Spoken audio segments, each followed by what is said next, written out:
Assalamualaikum warahmatullahi wabarakatuh. Perkenalkan, nama saya Rehandri Anugrah dengan NIM 2201109, jurusan Teknik Perminyakan kelas C angkatan 2022. Di sini saya akan mempresentasikan hasil dari praktikum besaran gelombang. Abstrak: telah dilakukan praktikum besaran gelombang yang bertujuan untuk memahami konsep dasar perambatan gelombang, mengenal dan memahami besaran-besaran gelombang, serta menganalisis besaran-besaran gelombang. Pada praktikum ini menggunakan simulasi fisika PET Colorado untuk melakukan uji coba perhitungan data. Data yang diperoleh kemudian dicatat ke dalam tabel. Gelombang adalah suatu getaran yang merambat. Selama perambatannya, gelombang membawa energi. Pada gelombang, materi yang merambat memerlukan medium, tetapi medium tidak ikut berpindah. Ditinjau dari medium perambatannya, gelombang dibedakan menjadi gelombang mekanik dan gelombang elektromagnetik. Sedangkan jika ditinjau dari arah rambatannya, gelombang dibedakan menjadi gelombang transversal dan gelombang longitudinal. Tujuan: memahami konsep dasar perambatan gelombang. Yang kedua, mengenal dan memahami besaran-besaran gelombang. Yang ketiga, menganalisis besaran-besaran gelombang. Permasalahan dari praktikum ini: yang pertama, bagaimana memahami konsep dasar perambatan gelombang. Yang kedua, bagaimana mengenal dan memahami besaran-besaran gelombang. Yang ketiga, bagaimana menganalisis besaran-besaran gelombang. Dasar teori: gelombang adalah energi yang merambat dari suatu titik ke titik lainnya. Secara umum, gelombang terbagi menjadi dua jenis, yaitu gelombang mekanik dan gelombang elektromagnetik. Pembagian jenis gelombang ini didasarkan pada medium perambatan gelombang. Yang pertama, gelombang mekanik. Gelombang mekanik merupakan gelombang yang membutuhkan medium untuk berpindah tempat. Gelombang laut, gelombang tali, dan gelombang bunyi termasuk dalam gelombang mekanik. Gelombang mekanik terdiri dari dua jenis, yaitu gelombang transversal dan gelombang longitudinal. Suatu gelombang dapat dikelompokkan menjadi gelombang transversal jika partikel-partikel mediumnya bergetar ke atas dan ke bawah dalam arah tegak lurus terhadap gelombang. Bentuk gelombang transversal tampak seperti gambar di bawah. Ada arah rambat, ada panjang gelombang, ada puncak gelombang, dan ada lembah gelombang. Tampak bahwa gelombang merambat ke kanan pada bidang horizontal, sedangkan arah gerak naik turun pada bidang vertikal. Garis yang digambarkan di tengah sepanjang arah rambat gelombang menyatakan posisi setimbang medium. Jika pada gelombang transversal, arah getaran medium tegak lurus arah rambat, maka pada gelombang longitudinal, arah getaran medium searah dengan arah rambat gelombang. Perhatikan gambar di bawah ini. Tampak bahwa arah getaran sejajar dengan arah rambatan gelombang, sedangkan rapatan dan renggangan merambat sepanjang pegas. Rapatan merupakan di mana kumparan pegas saling mendekat, sedangkan renggangan merupakan daerah di mana kumparan pegas saling menjauhi. Yang kedua, gelombang elektromagnetik merupakan gelombang yang dapat merambat tanpa adanya medium, misalnya gelombang radio, gelombang cahaya, komputer, dan gelombang radar.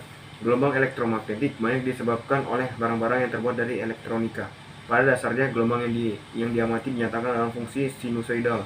Fungsi sinusoidal tersebut dari variabel-variabel, yang mana merupakan besaran gelombang. Fungsi sinusoidal yaitu y xt sama dengan ym sin kx kurang omega t dikurang pi. Prosedur kerja: pertama, buka pet simulasi, lalu atur simulasi menjadi oscillate, atur simulasi menjadi non, lalu atur damping ke posisi non dan tension ke posisi high, serta tampilkan rules dan reference.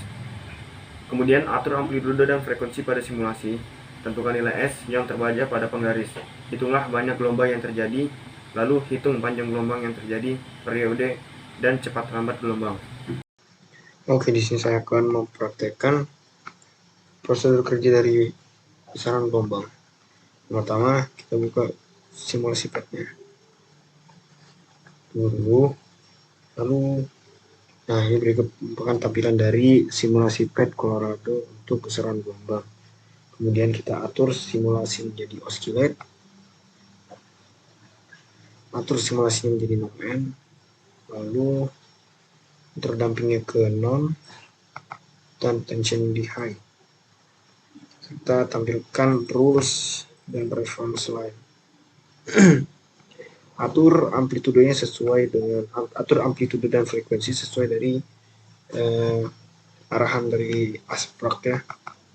Sini saya akan setel amplitude kali 0,5 dan frekuensinya dimulai dari 0,6.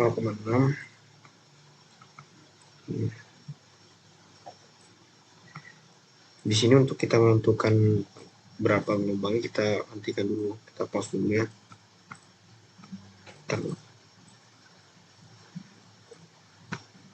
Nah, kita ukur dari ujung bola di sini hingga ujung bola yang di sini, itu jika mengenai garis maka bisa dihitung satu gelombang.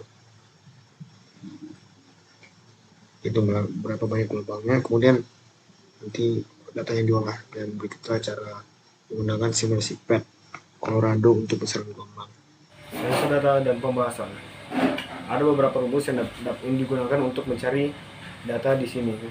Di antaranya itu rumus cepat rambat gelombang, lambda dikali F, rumus panjang gelombang S per N, kemudian rumus periode 1 per F, kemudian rumus bilangan gelombang 2pi per lambda, kemudian rumus omega yaitu 2pi dikali F.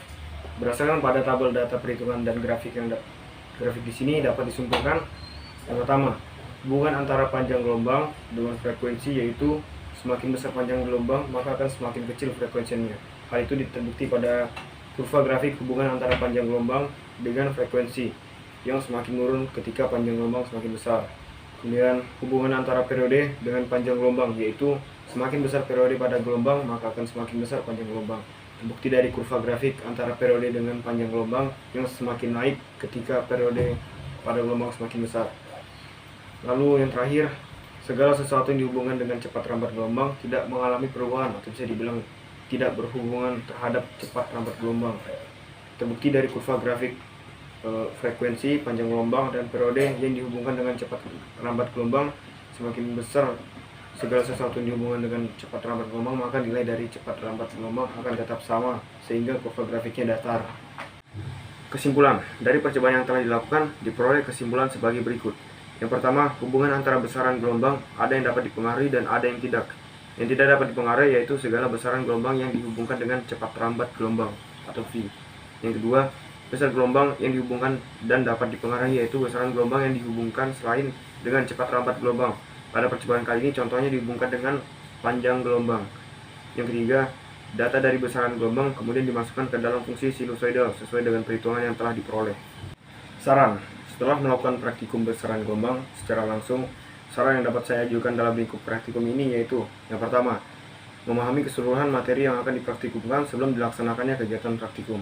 Yang kedua, mencoba dan membiasakan menggunakan simulasi PET agar ketika pengambilan data dapat dilakukan dengan mudah. Yang ketiga, lebih teliti ketika melakukan pendataan dan perhitungan agar hasil yang didapatkan bisa sesuai dengan benar. Sekian dari presentasi hasil dari praktikum besaran gelombang saya. Kurang lebihnya mohon dimaafkan. Wassalamualaikum warahmatullahi wabarakatuh.